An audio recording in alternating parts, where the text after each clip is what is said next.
Welcome back to the news at 10.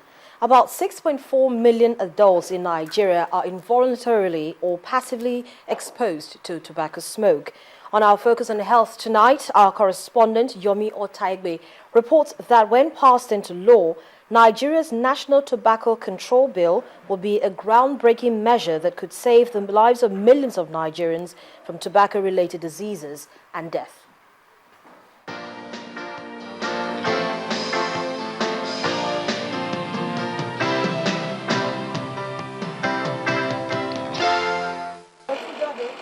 This smoke is coming from refined tobacco leaves, which have been transformed into cigarettes, the most common form of tobacco products. But there are other forms of tobacco. Tobacco could be used in cigars.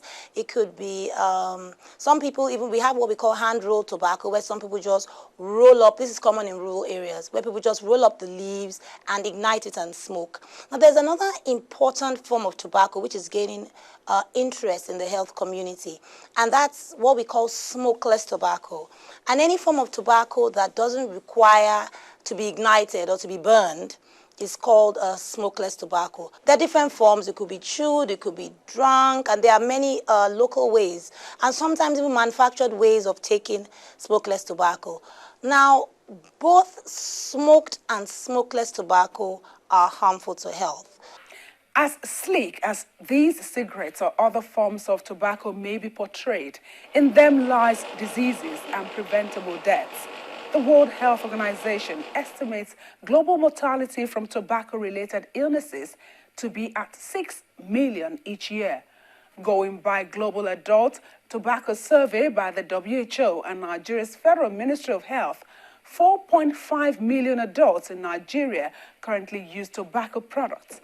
But more worrisome is second-hand smoke, with 6.4 million non-smoking adults in the country are exposed to at restaurants and 5.2 million exposed to at home.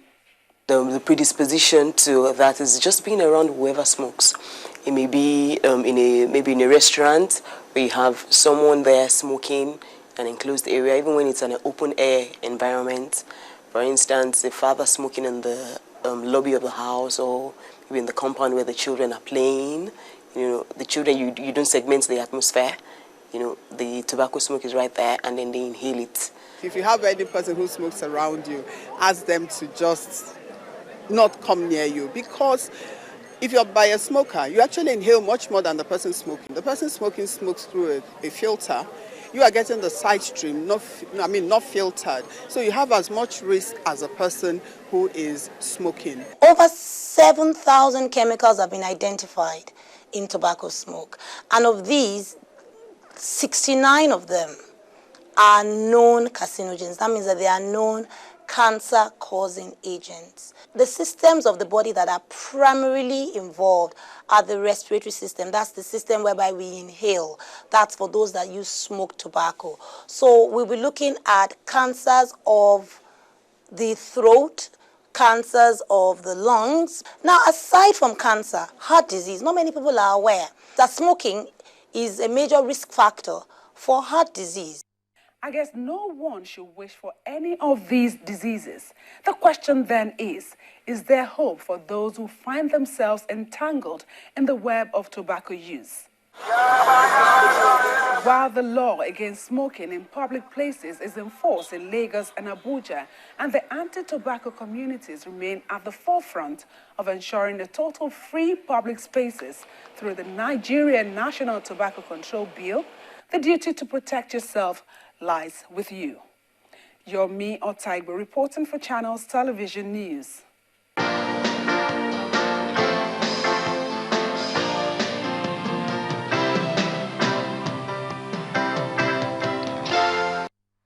The Nigerian financial markets have been reacting negatively to the pronouncement by the new central bank governor, Mr. Godwin Emefiele, to gradually reduce interest rates. Now, Mr. Emefiele has indicated that the Apex Bank has no immediate plans to cut interest rates, at least until after the presidential election in February 2015, and it will be on a gradual basis. So did the market misinterpret this plan by the CBN governor? How much pressure will the local currency face in the short to medium term? Well, to talk more about this, I'm being joined on the news at 10 by an economist, Mr. Bismarck Rewani. Mr. Rewani, good evening, and thank you so much for coming in. Now, did the market misinterpret that outline of intent by the CBN governor? Definitely. First and foremost, let's understand something. Markets are fragile and thin. Markets are irrational and speculative. Therefore, whatever happens, markets resolve conflicts in favor of their fears. And that is what has happened. Fact number one, governor says that I was stating a 5-year agenda. And it was an agenda of a plan, what he wants to see. He says that I would like to see interest rates, treasury rates in Nigeria become equivalent to those in Brazil, China, and India, in the context of an interest rate environment which takes into consideration the rate of inflation, the risk level. What the traders did was to simply take the nominal value of what he said and take it out of context. That is why Alan Greenspan, one of the iconic central bank governors of the world, wrote in his book, The Age of Turbulence, that markets have the tendency to have irrational exuberance.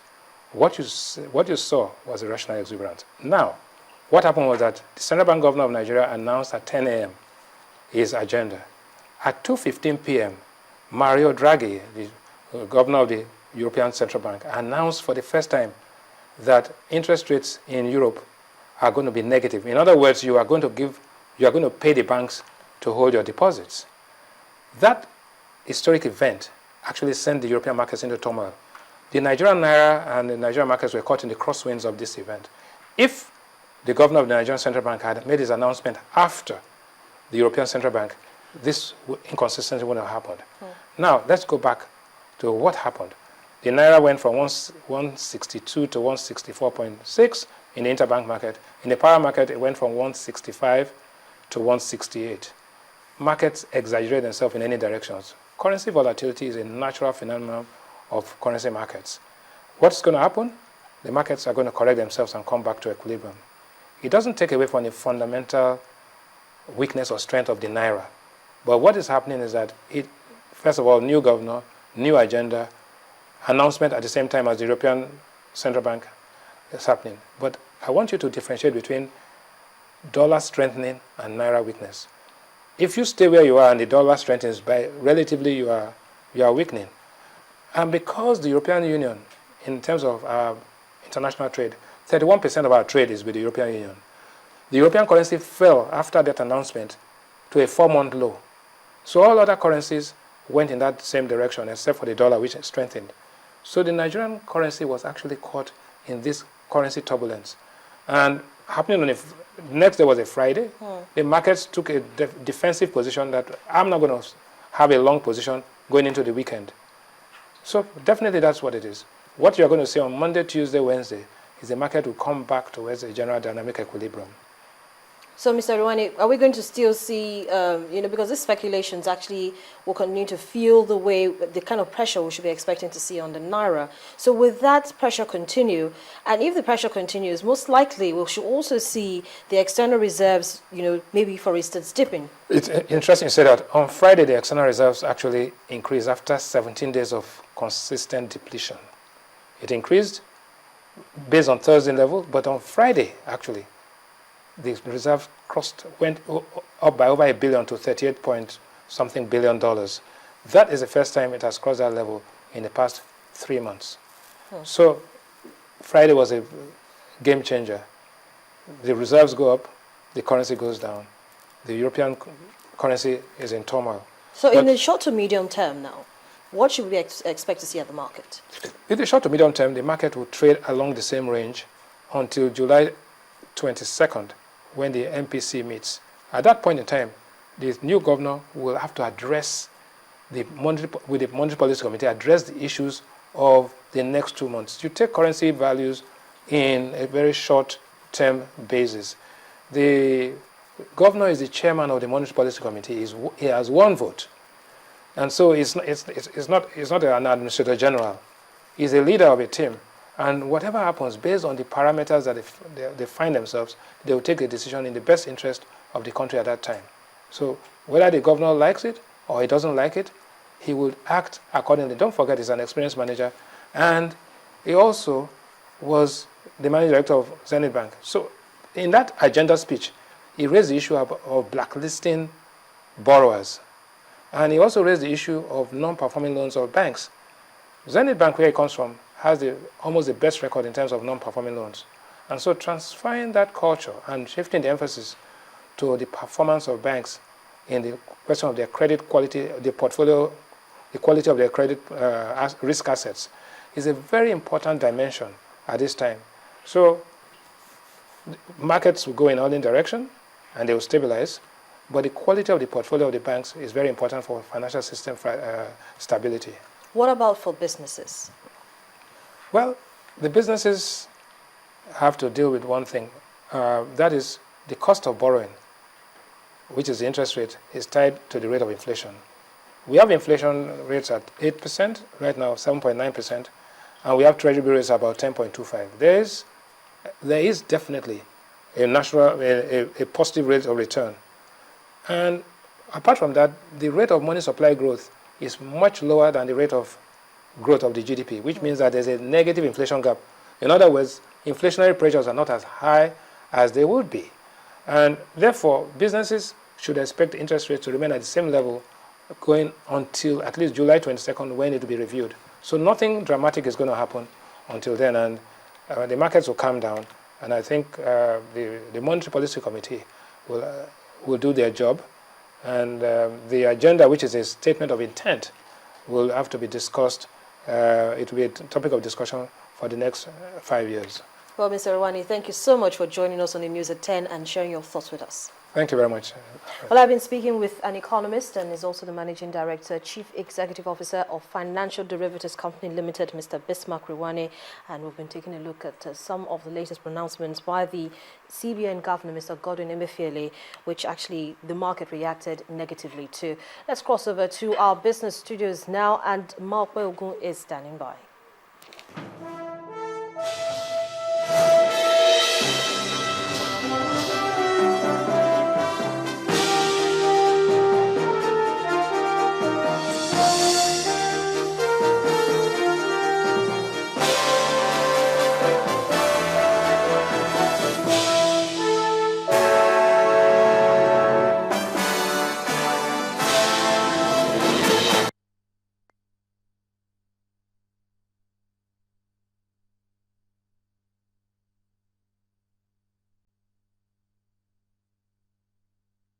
Welcome to Business News. The Central Bank of Nigeria has released a guideline on the regulation of international money transfer to deposit money banks in the country.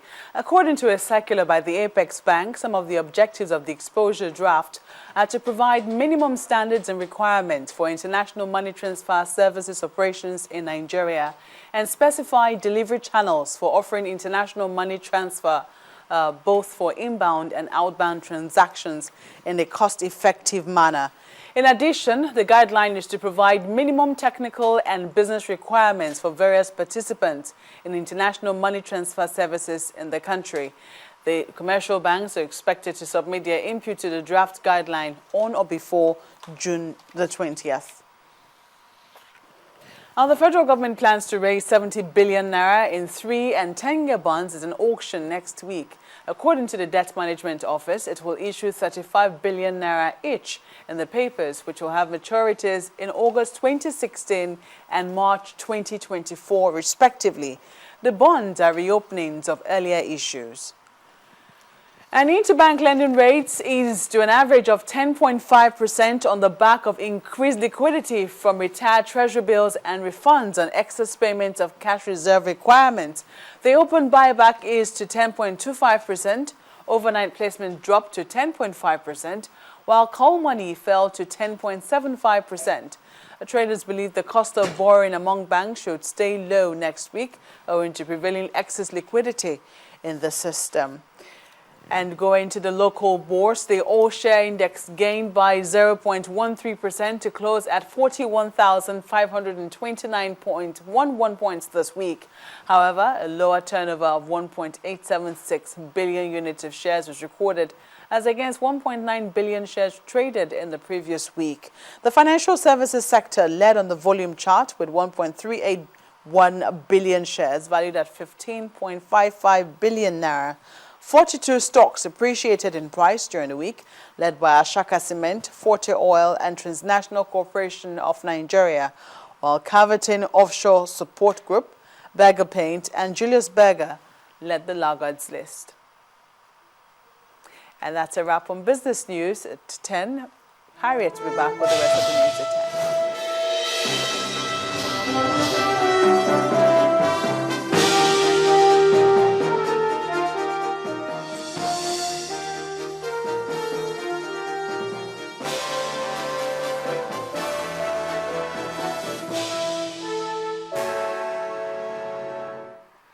Next on the news at 10, Maria Sharapova clinches her 5th Grand Slam title with victory over Simona Halep and Roland Garros.